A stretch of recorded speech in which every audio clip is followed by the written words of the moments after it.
Welcome to Muslims Doing Things, a podcast about extraordinary Muslims and their career journeys. Today we have Zaria Parvez. Zaria, what do you do? I am the global social media manager at Duolingo. You are the Duolingo owl. Yes, essentially. Yes, I am the owl on TikTok. I don't want your job title. I want your alias. My alter ego? Yes, I'm the owl on TikTok. That's so funny. I was like, oh, you're the global what? No. You're the owl. Exactly. So effectively, for anybody who's on TikTok, no introduction needed. If you're not on TikTok, Zaria's TikTok royalty. I mean, I didn't know she was her. She's like a big green owl. Literally TikTok royalty. I cannot wait to hear this story. But let's take it way, way, way back before you built, I think with like a $0 marketing budget, a like literally empire for Duolingo and a globally renowned owl with like how many followers? We're almost at 6 million, which is crazy. 6 million followers. Yeah. So we'll get into that. But tell me about yourself, Zaria. Where did this all begin? Yeah, so I was born and raised in Portland, Oregon, which is, I guess for you, you're West Coasters, you know, Oregon, but I moved out to Pittsburgh, Pennsylvania for the job. But like when I was in, like no one here knows what Oregon is, which is great. Yeah, I know, right? American, yeah, grade school geography will do that. Yeah, exactly. So yeah, I grew up in Portland. I had a pretty basic life. I had two older siblings. And my mom was a physician, my dad was an engineer. So pretty much like, you know, your classic Muslim American life story. And then I went to college out at University of Oregon. And I actually was in school for pre-med. And then decided I didn't want to do that. And it was a very big moment in my family because my dad was like, you were going to be a doctor. Like this was what you're like, what you were meant to be. And then I switched over to marketing and I focused on media planning and social strategy. And then Duolingo was my first job out of college. And here I am. Wait, this is wild that you effectively, first of all, I mean, so I'm assuming you come from immigrant parents, is that right? Oh, yes. So they come here and your parents, you know, your dad's a physician, he's doing everything kind of the way that he needs to in order for you guys to make a living and survive, alhamdulillah. And you go to college and you decide you want to go into marketing. And at that point, I mean, if Duolingo is your first job, and I don't know how old this owl is, but it can't be that old, you're actually kind of new to the workforce. Oh yeah. I started I started in June of 2020 and that's when I graduated college. So I've just been here since. This is mind blowing. I don't think folks who aren't on TikTok realize the extent of reach she's had in like 2 years. I'm so excited to talk about it. But so you graduate, and when you were in marketing, were you motivated by the idea that social media was changing how marketing was going? Like, how did you go from OChem to I want to market things and figure out how to sell product? So honestly, like the reality was that I was just really shitty at like chemistry and just very bad at like medicine and pre-med and all that stuff. And I think what I really did enjoy, and I kind of always knew it, was like writing, communications. And I just honestly didn't even know you can make a solid career out of that, which I think was like the tough part because like my parents, you know, they had that really classic like STEM backgrounds and that was kind of it and didn't really have much guidance. And then I honestly just stumbled upon the journalism school out at my university, which happened to teach advertising. And I took a class and then it made sense. But the funny story about this is that when I decided to switch into marketing, my dad was very adamant that I was going to be a doctor. Like this was going to happen for you. Like, you know how they are. This is your destiny and that's it. And I knew when I was going to tell him it was not going to go over well. So I was like, I'm just going to tell him in a Costco parking lot because it's a public space and it'll be great. And he lost it. And I remember like to this day when he was like, find your way home on your own. I can't do this. So I literally had to like get an Uber from a Costco parking lot back home after telling him this, that I was going to do marketing. So it was like a very jarring moment, I think, for him that like you're choosing your own destiny and like this is happening. And I think looking back, it obviously came from a place of love. Like he just didn't know that you could get a career doing communications. But yeah, so it was definitely a wild ride, but it just made sense for me. I enjoyed it. And yeah, and I was just bad at chemistry. That's honestly where it came from. Yeah, so you find your strengths and you're graduating. You said you graduated June 2020, so like COVID Mm-hmm. hits you. Yeah. Last semester is probably a big bummer, and you graduate. And you're still in Oregon at this point. If you're having this conversation with your father, right? You said you're at University of Oregon. Mm-hmm. And so When you graduated, were you just looking for any social media jobs? Yeah. So I think the honest truth was I was just looking for a job. I did interview like a job in marketing. I did have past internships like at advertising agencies and like was in New York and did all of that. And I didn't really enjoy it that much. And so when I was looking for a place, I wanted to be at a company that was like inherently diverse, if that makes sense. Like I was kind of sick of like having to explain like myself over and over, which like obviously to an extent still happens. But at Duo, like the whole thing was that it's language learning. Like it's founded by immigrants. Like you have to have people who speak different languages to like make the thing happen. So that was like a company I just had my own that I knew I wanted to work at because of that culture. And then alhamdulillah it worked out, but it was crazy. It was the only job I applied to out of college and somehow it worked out. But it's like all these things just lined up for it. And they're probably their expectations were like, "Man, we just need somebody to manage our Instagram," right? Like, but what Exactly. were what were their expectations when they were hiring a fresh out of college, recently, frankly, comms major, Yeah. um, do social media work? Like, what was the actual job? What was the job Yeah. called, and what were the job requirements? Yeah. So it was called a social media coordinator. And it was essentially just posting like, learn your language today, like do your lesson, Yeah. like on Instagram or something, like very basic, or like we launched a new course and like a course flag, like very what you would expect from a language learning app. And then I think TikTok actually, like I started running it a year into my career. Because by that at the beginning time, I think I was just learning like everything about working a 9 to 5 and what that was. And I remember in September of 2021, TikTok hit like 1 billion monthly active users, and it was like a huge thing. And I just remember being like, if all these people are on like this app, they're not on our app. And that's like a big disconnect. And I pitched it to my boss. I was like, hey, I think this is something we should do. And like, I'm passionate about it. And the whole like mentality was like, okay, like if you want to go for it, like we don't like go for it, like see what you can do. Yeah, Like it's not that, sure. yeah, exactly. Like sure, that sounds great. Um, and they were like, it's not really a priority for us, but if you're into it, go for it. And then I was like, all right, challenge accepted. And then we launched, and then it just kept rising and growing. And now, like fast forward a year and a half later, like our entire marketing strategy is like social first and building out TikToks in other countries, and it's just insane, like how it started from just that idea. So when it started, and that's kinda TikTok crept up, I think, on a lot of people, Yeah. and even now, frankly, I think there's a lot of people still on Instagram don't realize the power of TikTok, and it's becoming even a bit of a generational divide. So you started by posting on TikTok.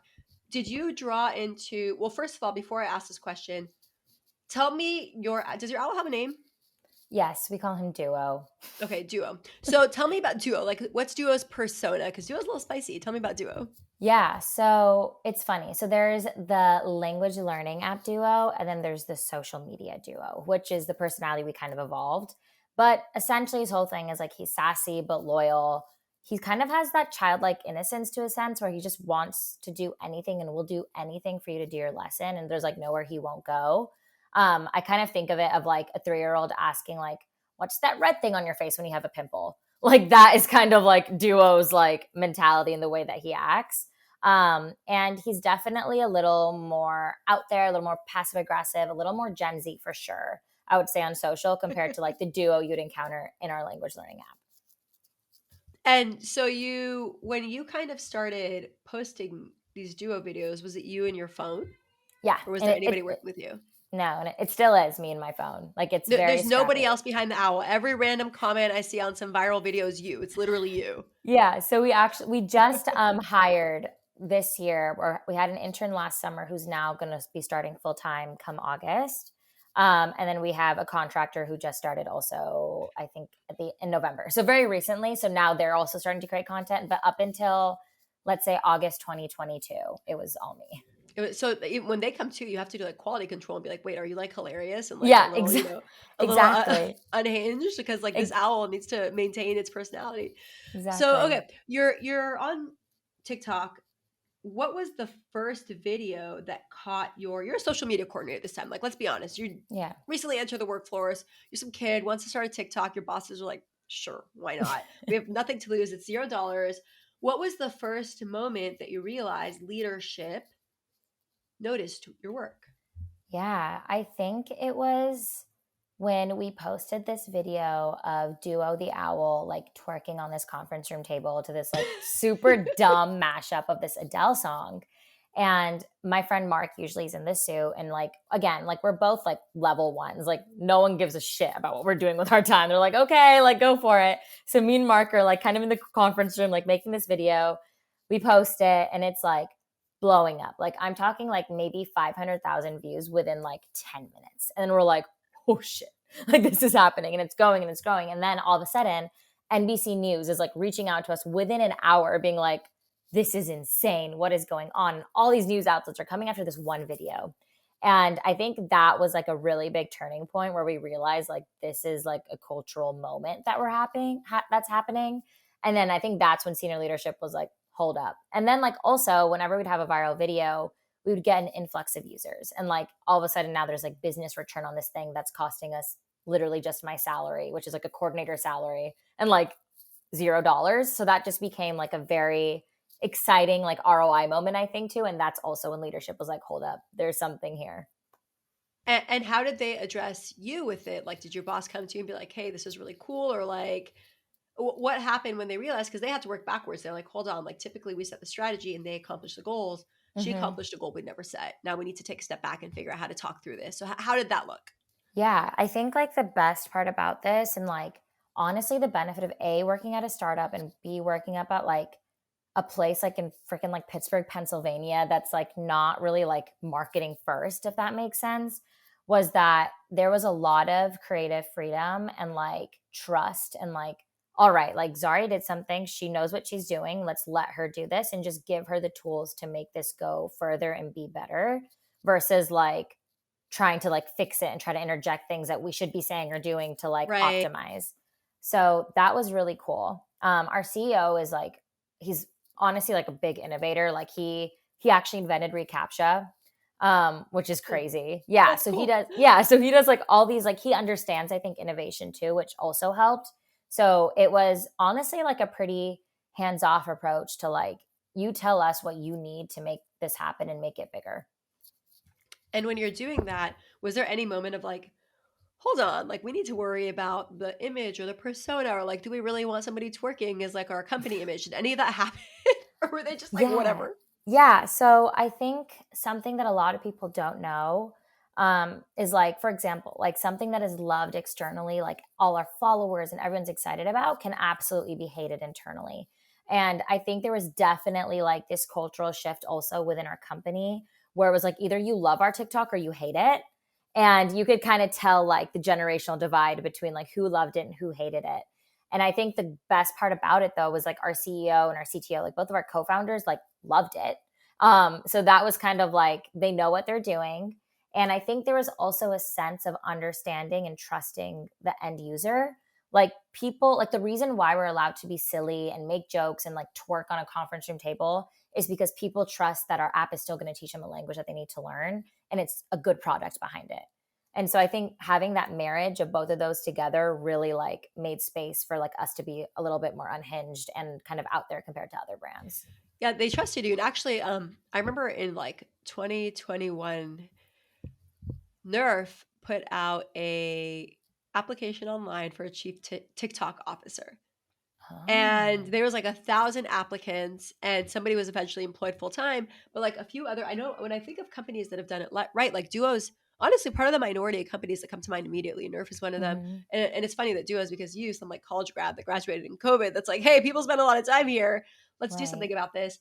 And I don't know that I necessarily see a lot of other companies picking it up as quickly that are consumer facing. You see a lot of like beauty brands like Mhm. doing really clean shots of beauty and like that's not what people really want to see on TikTok. Like it Yeah. doesn't really scale the way that it does on Instagram or in other places where maybe, there's more emphasis on the aesthetics and less emphasis on kind of the guts of the content. And in TikTok people like the personality side of stuff. And so as this is growing, you said you started this in 2021. It was Mhm. 2022, pretty much a month ago. It's barely 2023. And you went from a coordinator to a global what? What's your Social title now? media, global social media manager. So what does that mean, and how many levels up from a coordinator is that? Yeah, so I think like the best part, and I honestly think alhamdulillah, this is like why I was in this position, is that I was put in a company that was like, they're like, all right, we respect it. Like you did this, like we'll reward you accordingly.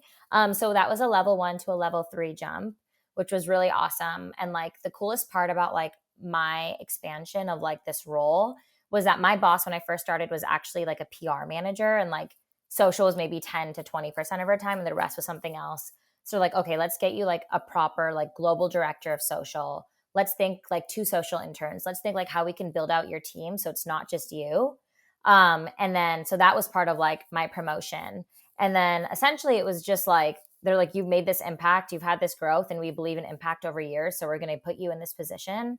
And it's very unique now because I feel like I'm consulting with like our other country marketing managers that are out in Brazil and Japan, and they've been doing this for like 5, 10 years. And now there's this like still pretty newly fresh out of college girl being like, well, actually, let's do this, this, and this. And then they see the impact. So it's definitely, I think, a more new way of thinking of like it being okay with like someone who may not have the years still can have the impact, and understanding that like I think everyone has something to bring. It doesn't really matter how fresh out of college they are in that sense. That's definitely my favorite part of this journey, but also, I mean, you get the opportunity to see when you graduate and you're a social media coordinator. You mentioned early on that, like, people didn't care. It's like, just post this, post that, remind people to open the freaking app. And then Yeah. suddenly you're getting views and suddenly you're getting the role. And at some point in your career, your metrics shift into Hmm. KPIs, right? So Yeah. then even like kind of the fun you're having on the job turns into, okay, now we have goals, whether it's like conversion to downloads. And the more Right. budget you get, you'll find as you advance, the more goals you're going to have, right? Because Hmm. there's typically a pretty good relationship there. So how has the nature of your job shifted from the moment that you had an owl twerk on a conference table to today? Yeah. I think the biggest thing is that our whole team, as I kind of mentioned earlier, has taken a shift to being like social first. And that is like our 2023 like mantra. And that means like everyone across marketing. And that is mainly due to the impact we've had on TikTok and growth. And now we're starting to see like there's a connection between marketing and growth. Before it was kind of like maybe through quantitative and qualitative data, there's people using our app now based off of this billboard. But now it's like, no, like we have these surveys in charge, like when you start the app and you can click TikTok and now you're seeing this impact. So I think there's definitely more people involved in like, how can we make this impactful and keep up the momentum of being viral? But at the same time, I think we've also proven ourselves within like the past year and a half that like you forcing me to push a certain product is not going to do what's well on TikTok. You have to wait for things to organically pop up. And I think that's been respected and has become like a sanctuary almost, where that's like everyone, like when they pitch an idea, they're like, if there's a trend, this is something we'd like to promote, can happen in the next 6 to 8 months, just let us know. And we've also started to take that same TikTok mentality to Twitter. So Huh. it's been this cool, like, all right, like this worked here. Let's see how we can pretty much become a force of like global domination in like the brand social media space.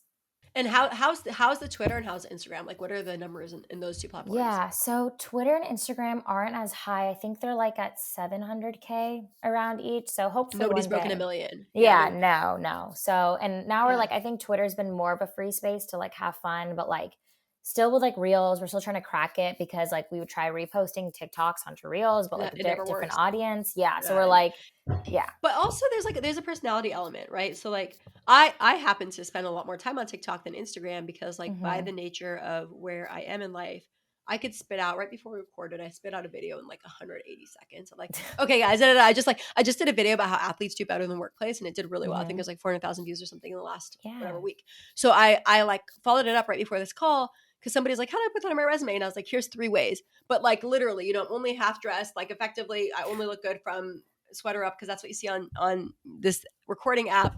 I My kids are all outside and I was able to do it really quick, right? Whereas like Instagram, like, no girl, like I need to get my vibe right. Like, Right. and I don't like Exactly. I don't have the opportunity in my day to day. My vibe is like highly sacrificed based on the amount of kids I Yeah. chose to have in a very short period of time. And TikTok, you're able to kind of just be a little bit unhinged or maybe informative or something. And so as you have developed this persona, and what's changed about the way that you have thought about your own job and your own ambitions? Yeah. So honestly, like a big part of like why I also went into marketing is like I just remember being very frustrated that like even when I actually started marketing and like being very frustrated that there was literally no one who could give me advice knowing my life experiences and what I went through. And that was very frustrating for me. Like, obviously, my parents could try as hard as they could, but like, they don't know marketing, they don't know the world, they don't have connections, like getting to these agencies and internships and all this stuff. And I think for me, the biggest, like, I say it's a blessing, but it's also a burden at times, is like, how can I create more space for like Muslims in marketing? And that has been a really big thing for me of like, this is my life. And a lot of people also ask me, they're like, how do you know like what to say on social or how do you like manage risk and all that stuff? And I was like, dog, like I literally grew up managing calculated risk. Like you don't get it, like with our parents and all this stuff. Like this is part of our DNA and who we are. And so I think for me, it's like when I started this is what I wanted my job to be, is that like people could see like another Muslim like doing this. And like I think a really big moment for me was back in November when they're like Forbes 30 under 30 and the social media list came out. And I got on that list and it was like, holy crap. And I think the coolest part about that, and I was talking to my mom about this. I was like, it's like nothing really happens after that list. Like it just kind of lives on the internet and that's it. But I was like, now whenever people read that list, they have to say Zaria Parvez. Like they have to say a Muslim name. And like that in itself is like normalizing that and normalizing different names and stuff like that. So I think for me, my vision and like my goal for this role is just to like use what I grew up with to like sometimes translate through like our TikTok account and through connecting with like audiences that are not normally connected with, if that makes sense. It makes sense, and what happens too is typically the people who make decisions with what to do with marketing budget, I mean, based on what organization you're at, make very different decisions, right? And some make Yeah. decisions that are inclusive, and many don't. Like I box, and so when I go to the gym, I wear a lot of workout clothes, and I mean, stating the obvious, very profound. So, anyways, when I when I go to the gym and I'll take a picture of myself, I actually usually don't tag most of the brands because I'm like, never seen a Muslim woman on this brand. Never seen a Yeah, Muslim woman on that brand. Like they're doing us dirty. I have no business giving them free publicity. Like I'll wear this while I'm working out, but otherwise, like you'll never catch me tagging exactly. them. And I think about it, like that's a space where I notice, especially whoever it is that's in charge of the brand dollars is not thinking about inclusivity. I mean, they barely have like women of color there, let alone Yeah. to go into women of different like faiths, and don't even talk about like the community that is less abled, right? Hmm. Like there's just Yeah. there's a lot of people who are in seats like yours, and honestly, where yours will be in 5 years and where yours will be in 10 years. And I think based on the quick jumps you took at year 1 and 2 of your career, you'll find that it generally will grow very quickly, mashallah. People with those dollars don't make decisions that are always inclusive, Yeah. and often it's not ill intent, it's just lack of exposure, right? Yeah. Like you do what you know, you hire people like what you hire people, you market based on what you think would be nice and cool and like you would like. And so that's why these moments of inclusivity are so critical, and the people making the decisions behind the owl, so to speak, like are important, right? Right. And The I owl could think, have been a vanilla girl. oh, for sure. She Sorry. got cinnamon spice.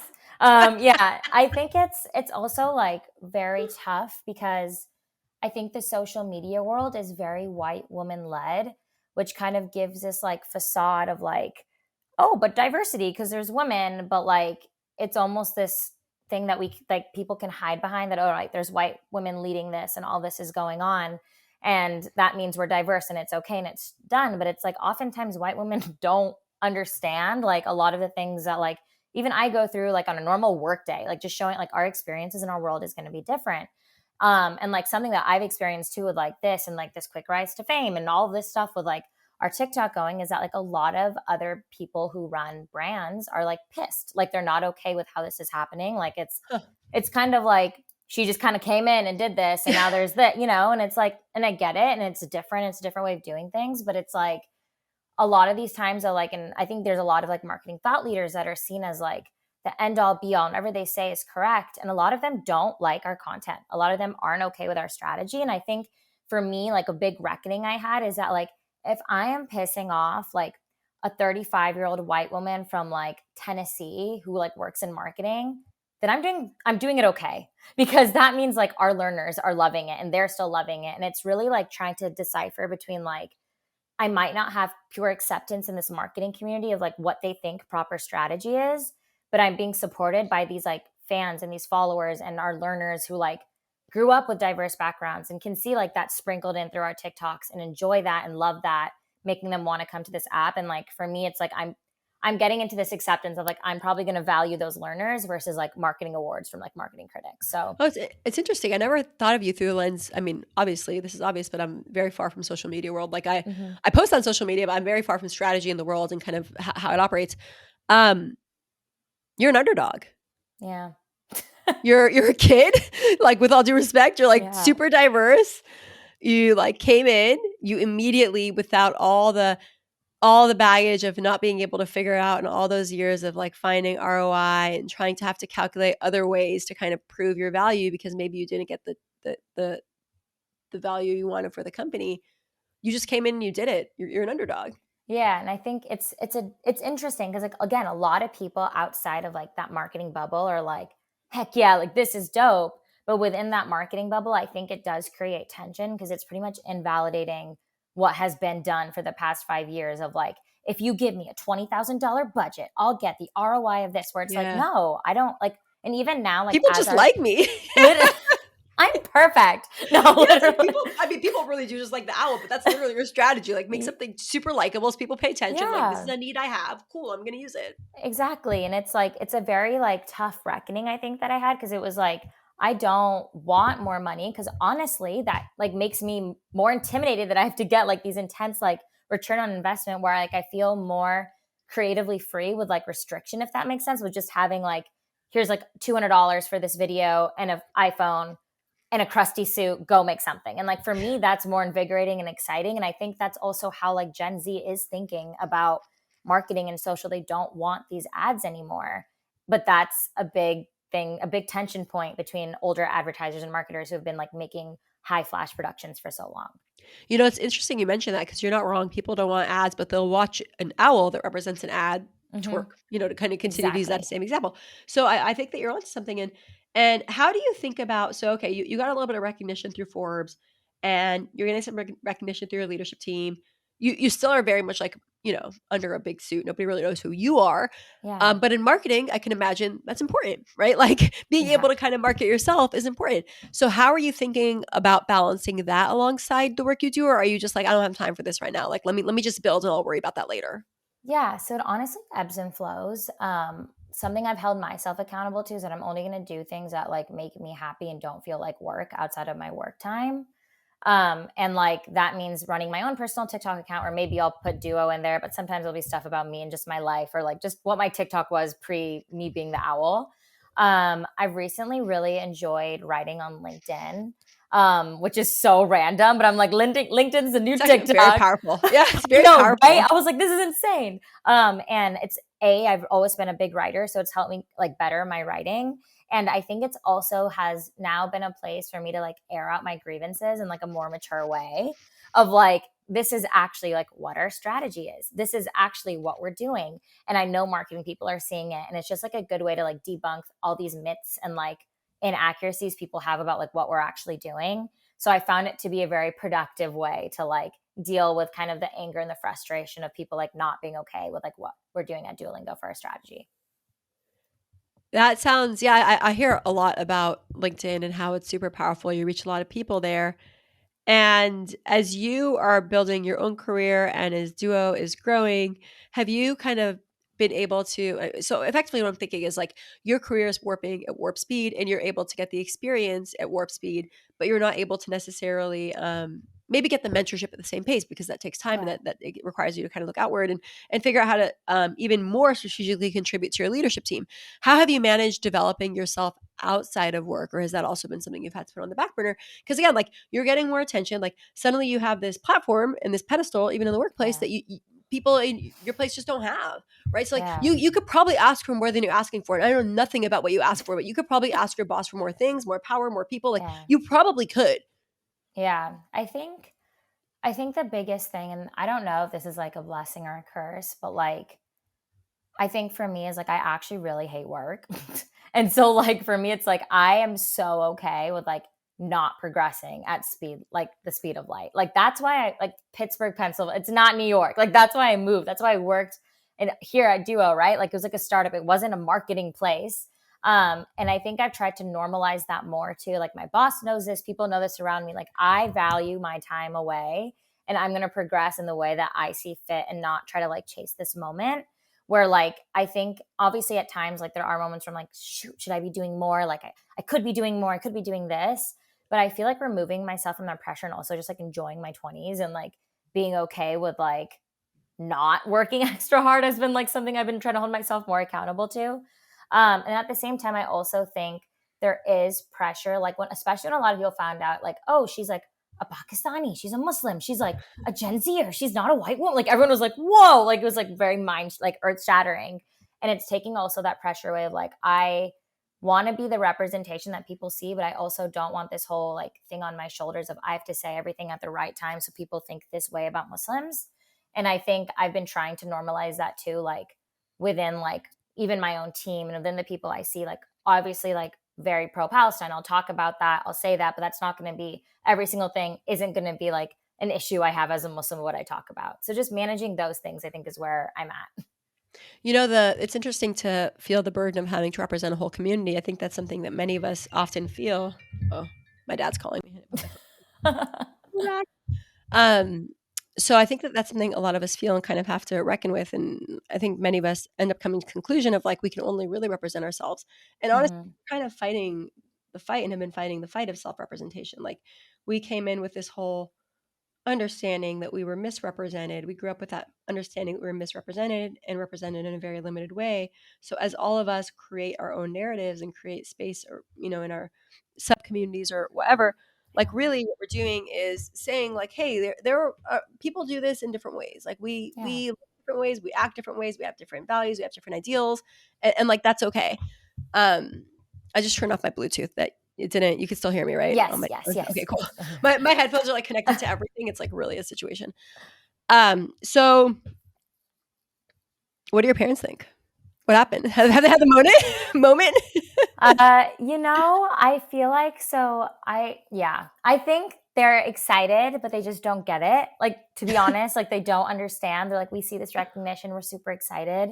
Um, but I also still think they very much have. So I've always kind of been like outspoken and like I'll say what I say and like like I can't hide my feelings.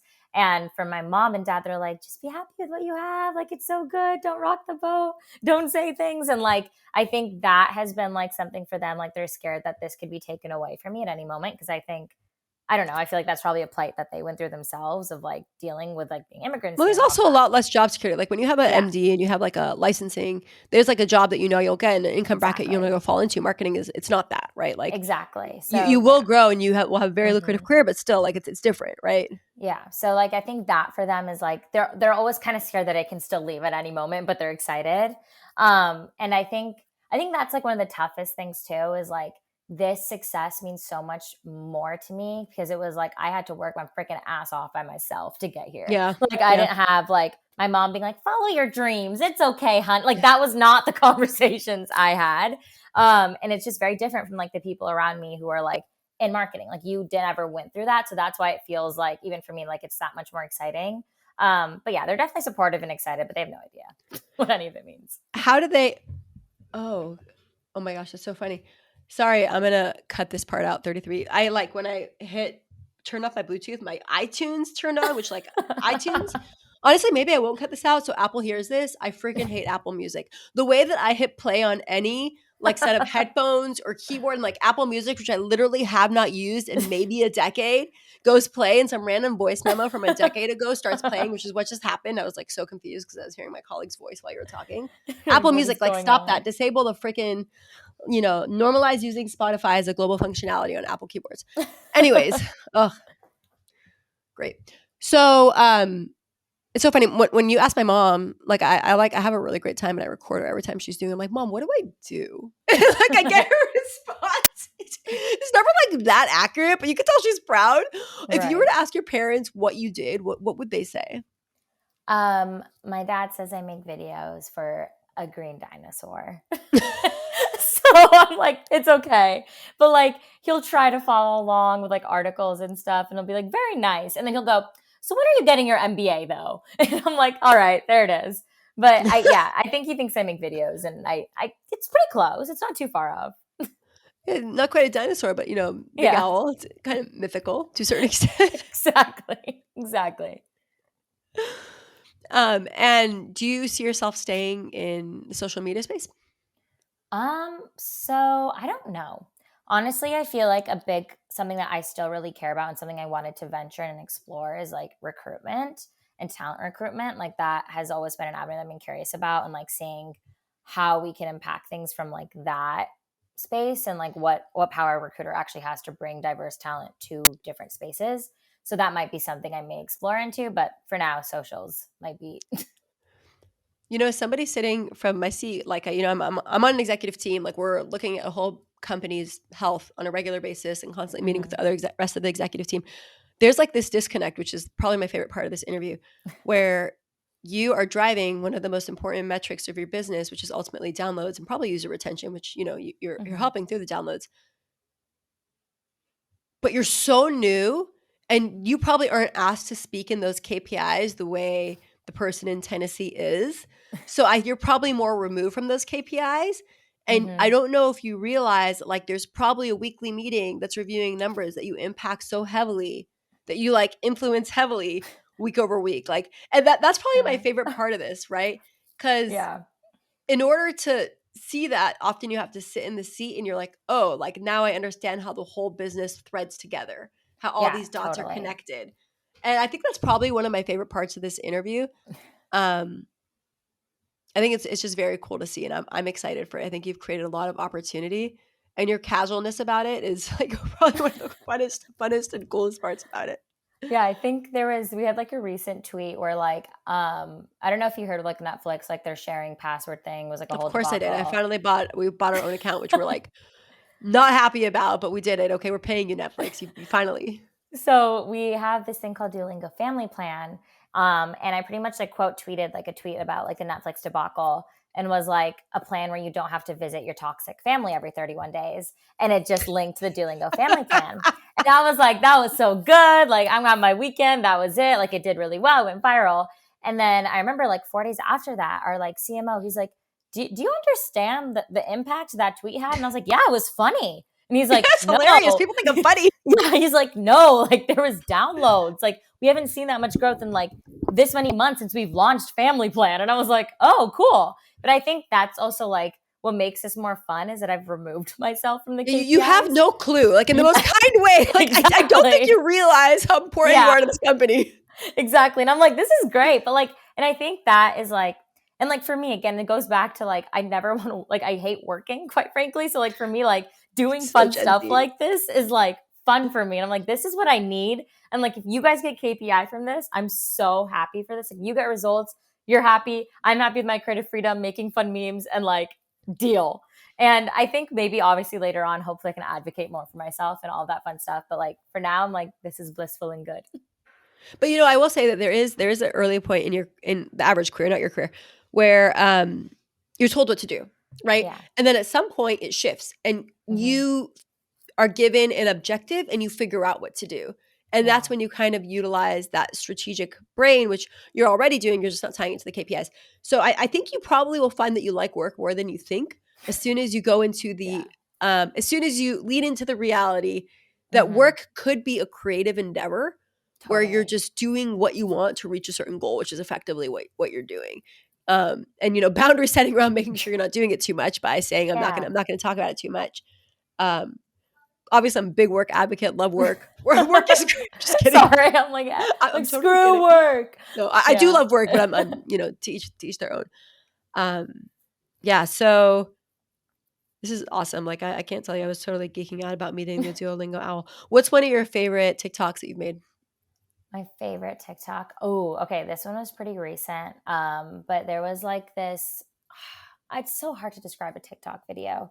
Um, okay, this was during the World Cup. Do you remember when like that Moroccan girl was like go to the like airport this way to Ronaldo?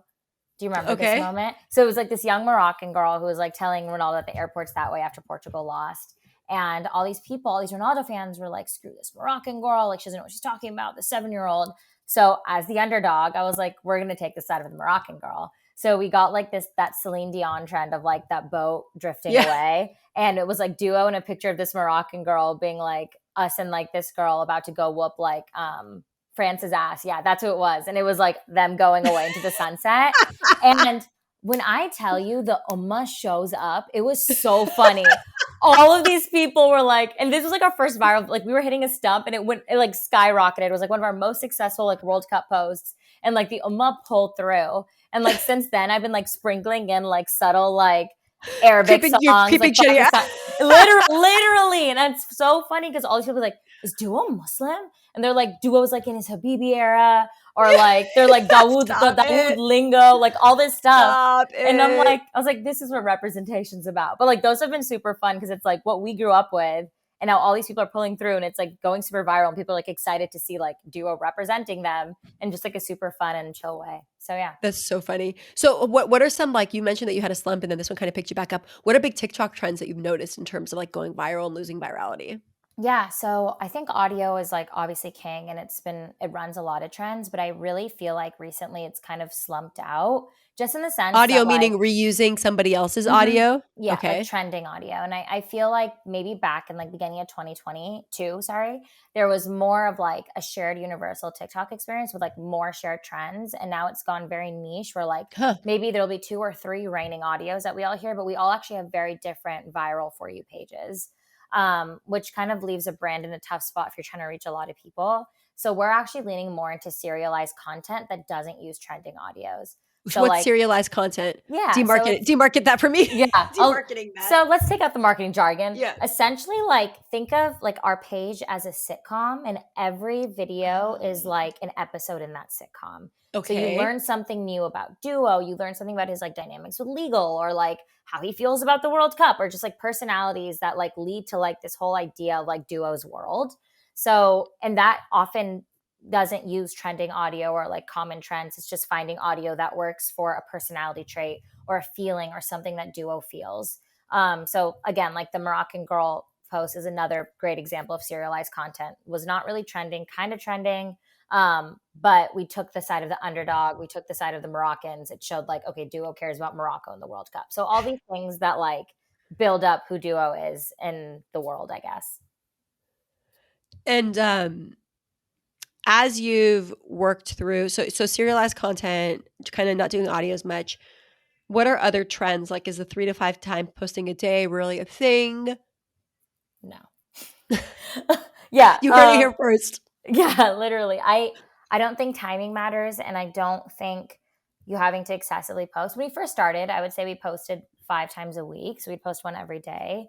But as you kind of establish your audience, I feel like everyone kind of hits a cap of like how fast your growth will be. So we honestly judge it more on like if we know this will go viral and if we know it's good.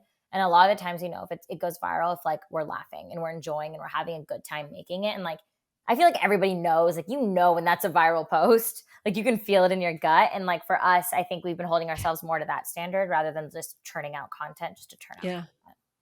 Yeah, it's funny. You actually do. The sports post, I posted it a week ago and it like did Mhm. okay. And then like 3 days ago, it just picked up and I was like, I knew it. Like I Yeah, knew this was a good post. exactly, Like I knew it, exactly.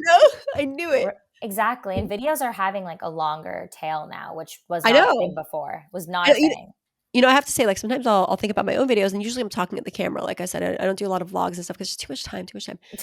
Though I did make a vlog about this. Oh my gosh, I have to record you before we hang up. I was like, I'm talking to the owl. Um, Cool. and so what I was gonna say was I do a lot of talking videos, and a video will be like, if it's under 10K, it feels like a failure to everybody. That's like a Yeah. universal experience. And I'm like, 7,000 people literally sat here and listened to me talk about like, why you should use this particular strength on a resume or like why this Right. like random Bella hijab is the best on earth. I'm like, that's a lot of people. Like we become Yeah. so desensitized to the numbers. And I don't do very often the quick images where it's like pretty and it's like, Right. okay, I'm like, I actually have to engage somebody's attention for them to watch the Hmm. video. Cause like I said, I'm like talking, which is Right. a serious challenge in the world of TikTok. Totally. And so I think that I also have noticed that the serialized thing works, being able to put together tidbits into a larger story. And I was telling my sister-in-law this recently, like I'll see videos that are just like wildly viral, insane. Yeah. And then you'll like click on the page and it's like 1,600 followers. Like people are not getting followers anymore Yeah. unless It's they're just really, really captivating. Yeah, and it's one of like I freaking hate the algorithm. It's like I feel like it's like my enemy number one because I'm always trying to figure it out and crack it. And it's like the second I've just like disengaged from like numbers insanely, I'm like, it's fine. Like I remember like if we get below, like for us for duos, it's like if we get below 1 million, it's not considered viral. And I'm like 400,000 people are watching this. Like I It's need a to lot. relax. Yeah, that Yeah. is a Yeah, so ridiculous amount of it's people. actually interesting because the way that we measure like success on our TikTok or like a viral post is 1 million views and the share button. We actually don't even really focus too much on followers anymore because of the way the whole TikTok runs. Like it doesn't really matter if you have those followers. Like the For You page kind of boosts it, but to an extent, it really doesn't. It's more about the content. Right, right, and people who are saving it to come back later to be like, "Wait, when I wanna learn French, where am I gonna Exactly. go?" Oh, that's Exactly. amazing. That's awesome. Yeah. Well, this is like I said, this is just such a fun conversation. And being able to kind of see you develop this role for yourself so quickly and develop this persona for yourself so quickly is just so cool to see. Where can people who want to follow Duo's journey and your journey find you? Yeah, so Duo is Duolingo on TikTok, and then it's just Zaria Parvez on TikTok for me, and then Instagram I'm at photos_zap, which is just more cute little photos and behind the scenes of stuff I do. Awesome. I'll be sure to put those in the show notes. I really Cool. appreciate you for sharing your story with us today, Zaria. I'm still like blown away by the fact that you like just started working. And it's everybody who tuned in. Yeah, be sure to follow Zaria. Be sure to follow Duo. I guess I don't know why. Even I'm like plugging Duolingo. I have no business being like, if you want to learn a language, go download Duolingo and do their family sharing plan. I'm telling you, it's effective. But anyways, thank you, Zaria. Yeah, thanks for having me.